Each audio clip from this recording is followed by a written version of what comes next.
Everyone likes to attack, but chess is not only about how to attack. It's very often when first you have to defend your position, then overtake the initiative, and then try to outplay your opponent. Usually it happens when you are playing with black pieces. Do you want to know how to defend your position properly? If yes, go further and watch this video from the beginning to the very end. You know, I am an expert in Sicilian defense variation. I even created a special course, Can Sicilian a Secret Weapon for Black. That's why I'm going to demonstrate everything by the example of playing this opening. Okay, this is FIDE Master Viktor Neustroyev and the 3 keys to playing good defense in chess. The key number 1 is positional understanding.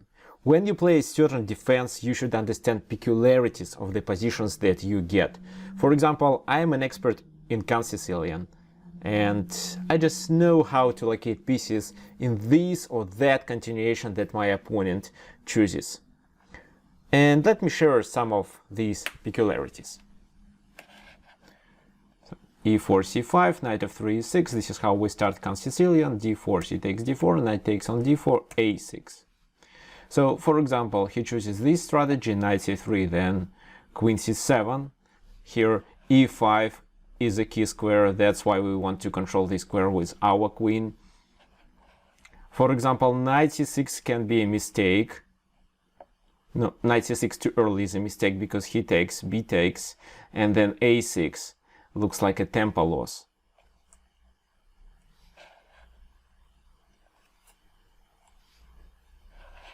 Queen c7, let's say bishop e2 maybe, then knight f6. One of my plans is to play d5 here. Castle, bishop e7, bishop e3, castle f4. So again, we are fighting for e5, that's why here just d6. a4, knight c6. King h1, rook e8, and then I want to play e5, for example. So this trade is very popular in this opening, but the idea of this trade is just to play e5 after that. Okay. For example, in this position, if something like g3 is played, which is one of the most typical ways to play against Can Sicilian, then I can play bishop b4 immediately and put some pressure on c3, bishop d2. This is what people usually play, knight f6, threatening to take on c3 and then capture the pawn on e4. So that's why bishop g2. Then here I may notice that the bishop on d2 blocked the connection between queen and knight on d4, so I can play knight c6, forcing him to take. Otherwise, he loses a temper in case of moving the knight, for example, to b3 or f3 or e2. Usually they take. Then I can choose with the b pawn. In such a case, I want to play d5. So d5 will be supported by 2 pawns, e6 and c6. This is how I can get a strong center and later attack using the b and c files. However, I can also take with the d pawn, and I believe this continuation is even stronger. Then, for example, castle, bishop e7, not to blunder this bishop because of the discovered attack. And then e5, and again, by playing e5, I totally block the bishop on g2. Usually e5 is not suitable for this position, but here the pawn is on c6, taking the d5 square under its control, so no knight d5 is played. And in this position, even black is better because black controls the center.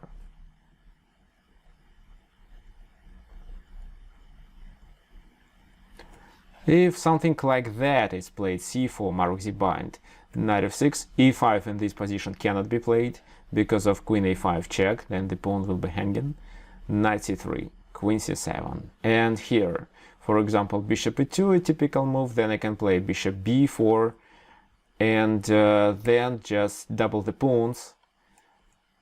I don't take on e4, I know this is a trap, so d6, f3, castle, and then knight d7. So I understand that the knight is not doing anything on c6, but the knight should be on d7 to get to c5.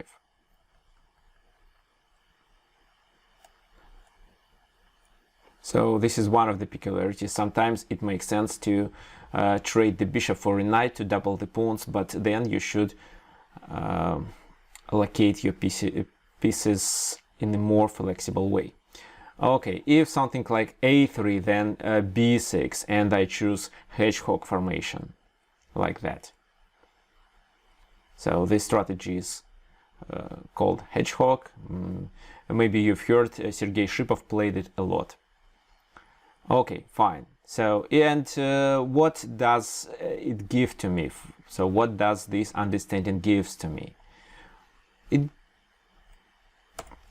If, for example, here he chooses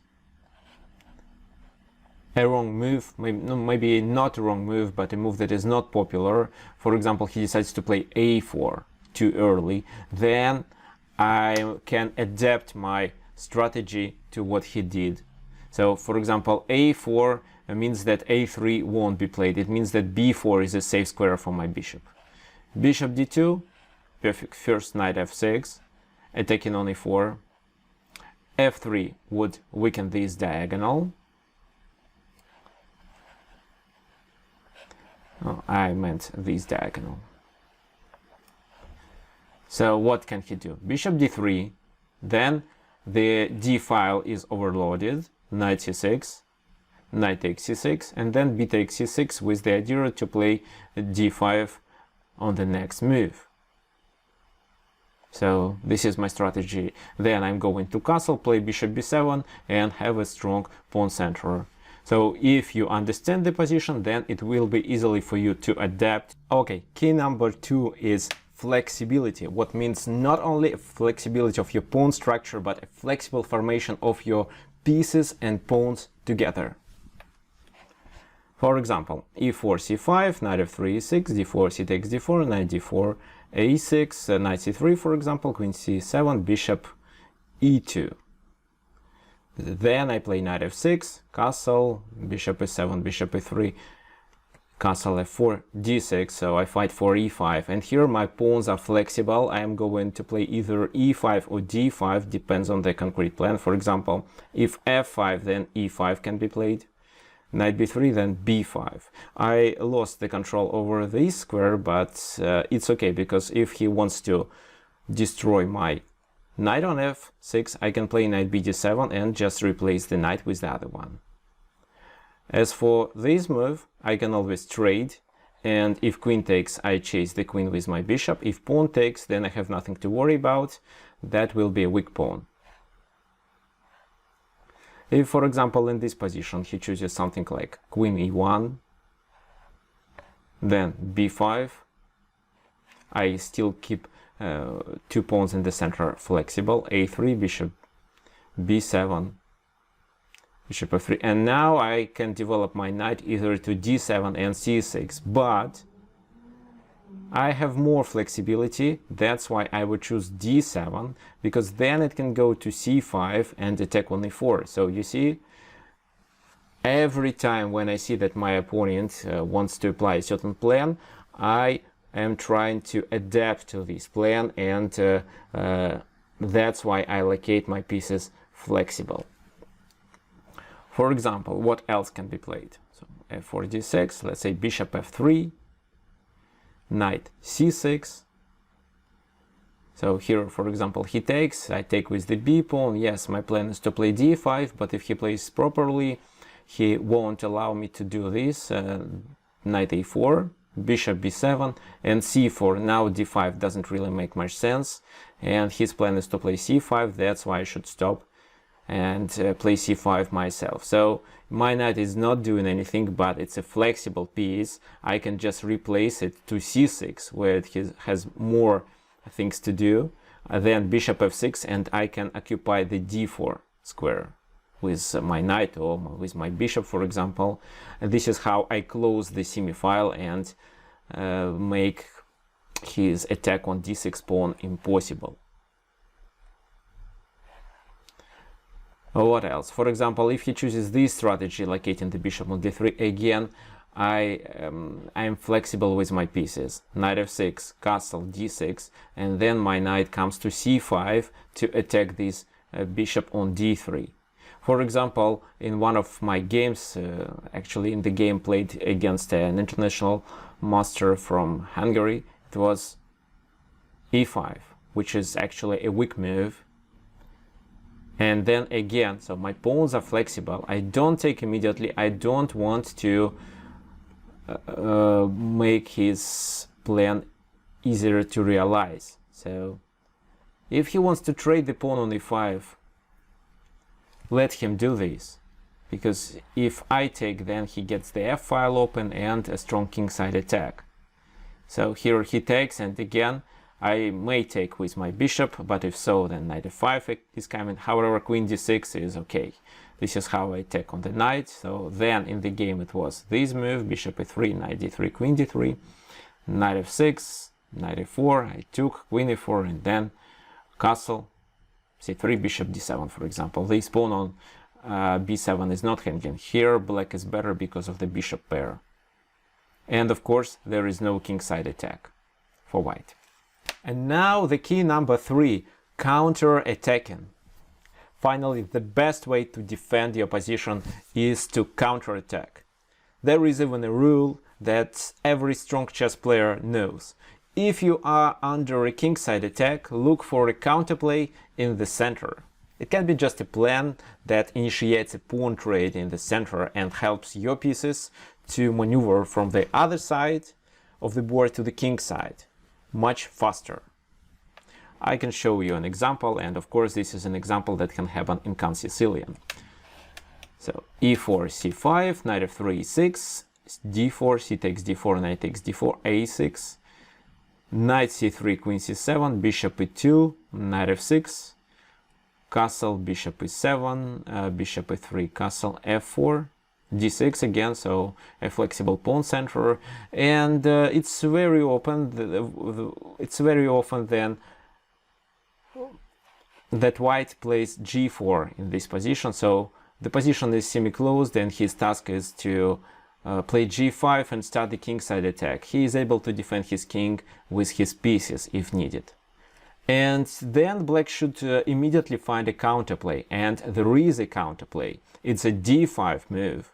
So you see, I played d6 and then d5. Looks like I lost the tempo, but at the same time it helps me to open the position. And then g4 can be tempo loss. So what can happen after that? Of course g5 shouldn't be played because I just gained a pawn on e4. He can play either e5 or e takes on d5. E takes on d5 I think is a stronger continuation. Okay, I just take with my knight, knight takes knight, pawn takes, so I got an isolated pawn, but this pawn march that he realized only exposes the king, and this is what I can use in future. So bishop f3, the pawn is hanging, but here we can even sacrifice this pawn. Rook e8, bishop takes d5, bishop c5, attacking on e3. This is a kind of a discovered attack. How to play? Bishop f2 maybe, or just rook e1. If rook e1, actually we can take on g4. Queen takes on g4, rook e3, bishop d4, so we gain the exchange back. Queen f3, and then just knight c6. We may also try to exploit this pin and gain the material back. In this position, black is slightly better. Bishop c6 isn't a big problem because we take with the queen, attacking the enemy queen. And if now he takes our queen, then bishop e3, intermediate check, and then we gain a piece. If, for example, here, instead of playing rook e1, he plays bishop f2, then of course we don't capture this pawn, because then knight b5, bishop takes f2, rook takes f2, and we have too many weaknesses. But we may just play knight to d7, f5, knight f6, bishop goes back, bishop d7, c3, knight e4, and we take one of the bishops, and here we get a full compensation for the pawn because of the bishop pair. If, for example, after d5 he doesn't take it but play e5, which is another possible move, then knight e4. knight takes c4, d takes c4. Then if c3, we play b6, a very accurate move with the idea to develop the bishop and support the pawn. Queen e1, knight d7, and what do we get here? So the e4 pawn is not a weakness, it's more a strong pawn. It doesn't allow for white to make a rook lift. The bishop on e2 is a bad bishop, it can't join the attack on the king side. f5 can be played, but every time he plays this move he blunders the e5 pawn. And the queen can't get to h4, the square is under attack of our bishop. So now you see that by playing d5 and trading the knights on e4, we remove the pawn. Yes, we doubled the e-pawns, but now we ruin many of white plans. Moreover, I can show what happened in the game that was played by Grandmaster Sergei Shipov here. He was playing against another Grandmaster, and it was g5 played, what means that white wants to continue the kingside attack. Rook d8, c3, knight d7, queen c2, knight c5. So b4 looks like white is winning a pawn, and yes, it's so, but with a bishop pair here black has a full compensation. Rook f3, bishop b7, rook h3, g6, h7 was hanging, bishop f2, rook a c8. Now our plan is to use this light square diagonal, play queen d7, queen d5, and checkmate either on h1 or g2. In the game it was a4, queen d7, king f1, queen d5, king a2, rook c4, and after that the position is strategically winning for black, because c3 is a weakness. If he tries to defend it, we can take on b4 with our bishop. If he defends it with his bishop, then bishop b4 works as well, then the knight on d4 will be hanging. He can't get rid of the pin. If he tries to do something like that, then a5 is played. Another pin, and too many weaknesses and too many weak squares on this light main diagonal. If, for example, instead of a4 he tries to directly attack, queen c4, queen h4, then just h5, and his attack is now stopped, because g captures on h6 and passant won't work. Okay, so when you see that your opponent is going to attack you on the king side, always look for a counterplay in the center. For example, in this position it's just a pawn trade. Even if you lose the pawn, you are able to stop the king side attack successfully. Maybe you also get a compensation for that pawn after that. Okay, in this video you learned the 3 keys to playing good defense in chess, and of course some basic ideas of how to play Count Sicilian. Make sure to like this video, subscribe to my YouTube channel, and share it with your friends chess players. If you think Count Sicilian is suitable for your playing style and you would like to learn more about this opening, please leave a comment into the comment section, and I'll do my best and provide you with some extra content that will help you to learn this opening much more and even make it your primary opening. Okay, these were the keys of how to defend the position successfully. However, if you want to know how to attack your opponent starting from the first moves, I kindly recommend you to watch the video on the screen next about top aggressive chess openings. Okay, enjoy this video, and I will see you there in a moment.